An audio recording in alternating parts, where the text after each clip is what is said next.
يا أيها الذين آمنوا استعينوا بالصبر والصلاة إن الله مع الصابرين. Assalamu alaikum wa rahmatullahi wa barakatuh. Bismillahir Rahmanir Rahim. Alhamdulillah wa salatu wa salamu ala Rasulillah wa ala alihi wa ashabihi ajma'een. My beloved brothers and sisters, the first instruction that Allah subhanahu wa ta'ala has in the Quran is actually to all mankind. It is not only to the believers. Listen to what He says. It is verse number 21 of Surah Al-Baqarah. يا أيها الناس اعبدوا ربكم الذي خلقكم والذين من قبلكم لعلكم تتقون. O people, worship your Rabb. For your information, Rabb actually means the sustainer, the nourisher, the cherisher, the provider, the protector, the one in absolute control of every aspect of existence. That is the meaning of the term Rabb.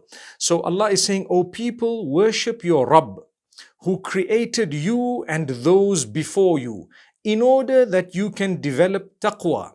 If you recall, I had said in the previous episode that taqwa is developing the correct relationship with Allah. Some say fear Allah, some say the consciousness of Allah, and many people have different aspects of taqwa that they've included in the meaning. It actually means to create a barrier between you and the wrath of Allah. So Allah is telling us, develop a correct relationship with me.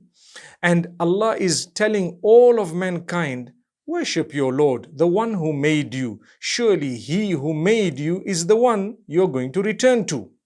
So, interestingly, if you look at the first verses that we have already spoken about, where Allah subhanahu wa ta'ala tells us that this book indeed, no doubt there is guidance for those who have taqwa.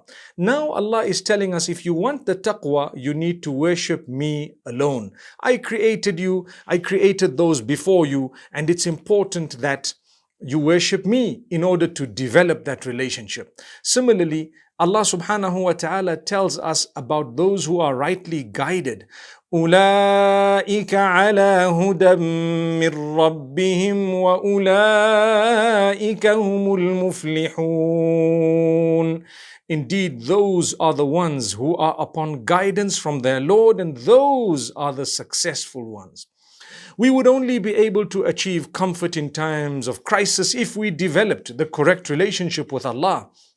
And this is why Allah says in verse number 26, إن الله لا يستحيي أن يضرب مثلا ما بعوضة فما فوقها. Allah is not ashamed of giving an example or the similitude of a mosquito or even a fly or anything beyond that. He gives these examples. As for the believers, they know that the truth is from our Lord. But subhanallah, if you look at the crisis we're facing right now across the globe, it is the crisis of a virus that has overtaken humanity. Everyone is struggling, some form of anxiety, some form of concern, some form of change, or some form of worry.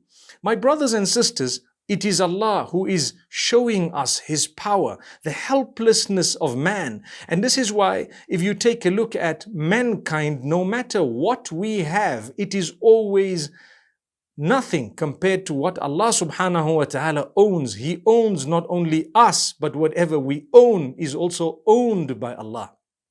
It's amazing. So Allah subhanahu wa ta'ala is reminding us to turn to Him by saying, I've given so many examples. The mosquito, such a small insect, it's an example. It would actually make those who are huge worried. Worried about what? Certain things, disease and so on. But if you have a connection with Allah, you would understand it is the Almighty. It's His plan. Let's not despair. Allah subhanahu wa ta'ala tells us the story of, or part of the story of Adam, the first of our species, in these verses of Surah Al-Baqarah, right at the beginning. And Allah subhanahu wa ta'ala tells us how Adam alayhi salam and his wife Eve or Hawa alayha salatu wassalam, how they actually turned to him when there was only one thing that he had asked them not to do, and they fell. So if you look, Allah says, وَقُلْنَا يَا آدَمُ اسْكُنْ أَنْتَ وَزَوْجُكَ الْجَنَّةَ وَكُلَا مِنْهَا رَغَدًا حَيْثُ شِئْتُمَا وَلَا تَقْرَبَا هَذِهِ الشَّجَرَةَ فَتَكُونَا مِنَ الظَّالِمِينَ. We told Adam, O Adam, dwell therein, yourself and your spouse, in this paradise, and eat whatever you wish, but do not come close to this particular tree, or you will be from among the wrongdoers. And you know what? Shaitan, the devil, came to him and unfortunately made him slip. He fell. Human nature, he faltered. Don't we all falter? Well, Allah subhanahu wa ta'ala taught him some words. And then Allah subhanahu wa ta'ala heard him say those words. Those were the words of repentance. And that's why Allah says, فَتَابَ عَلَيْهِ إِنَّهُ هُوَ التَّوَّابُ الرَّحِيمُ. Allah forgave him. For indeed Allah is At-Tawwab and Ar-Rahim. These two qualities again, bringing about comfort in times of crisis. This was a crisis for Adam alayhi salam. He just made a huge mistake. He did something so bad. It was the only thing Allah told him not to do. It was major for him. Allah told him personally that, you know what, don't do this. And that's exactly what he fell in. Allah warned him about the devil. Don't we get warnings? Aren't we from among those who are told time and again not to do something, and we still do exactly the same thing we were told not to do? Look at how weak man is. So Allah says, you're in crisis because you did something you were not supposed to do? Well, right at the beginning of Surah Al-Baqarah, here verse number 35 of the surah, Allah says, we're going to show you what the first of your species did, your greatest forefather, and we're going to show you how we forgave him and how everything was okay, how he achieved comfort in the time of his crisis. What was the crisis? He sinned against Allah. What type of a sin? It was a major sin. It was the only sin, and he sinned. He transgressed. What did he do? He was ashamed of himself. He was very embarrassed. Him and his wife, both of them extremely embarrassed. So they called out to Allah, رَبَّنَا ظَلَمْنَا أَنفُسَنَا وَإِن لَّمْ تَغْفِرْ لَنَا وَتَرْحَمْنَا لَنَكُونَنَّ مِنَ الْخَاسِرِينَ. O our Lord, we have wronged ourselves, and if you don't forgive us and have mercy on us, we will be from among the losers. So Allah says, we forgave him. Do you know why? Allah calls himself At-Tawwab. That doesn't mean one who forgives. No, it means one who keeps on forgiving. He forgives again and again and so on. So this is Allah's quality. He doesn't just forgive one time. Never lose hope in the mercy of Allah. You will feel the comfort. You will feel the comfort in the time of the crisis that you're in, that you've actually plunged into with the doings of your own hands. But my brothers and sisters, it's not too late. Turn to Allah. Remember, Allah is At-Tawwab. He is the oft forgiving. Ar-Rahim, the especially merciful. He has a special mercy. Subhanallah. So don't ever lose hope in the mercy of Allah.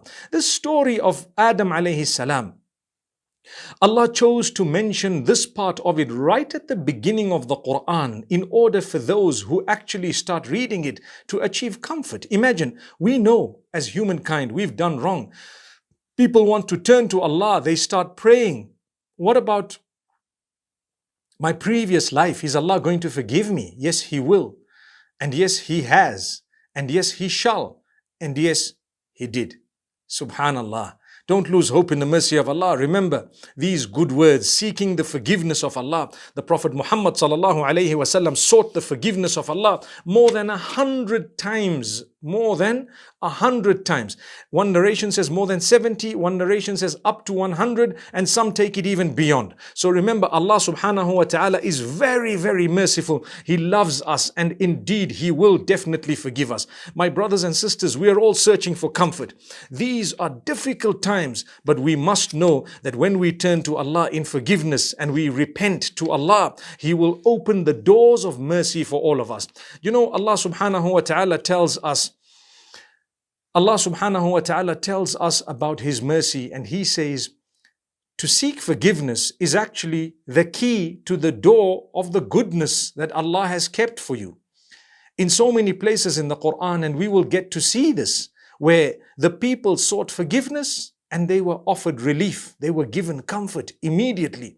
So much so that if the punishment of the Almighty was descending upon a nation, when they started seeking the forgiveness of Allah, that punishment would be withheld.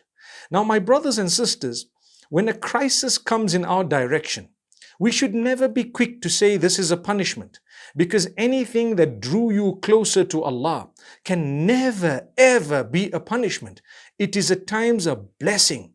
It is Allah's mercy. Allah subhanahu wa ta'ala granted you His favor by tapping you in a nice way to say, turn to me.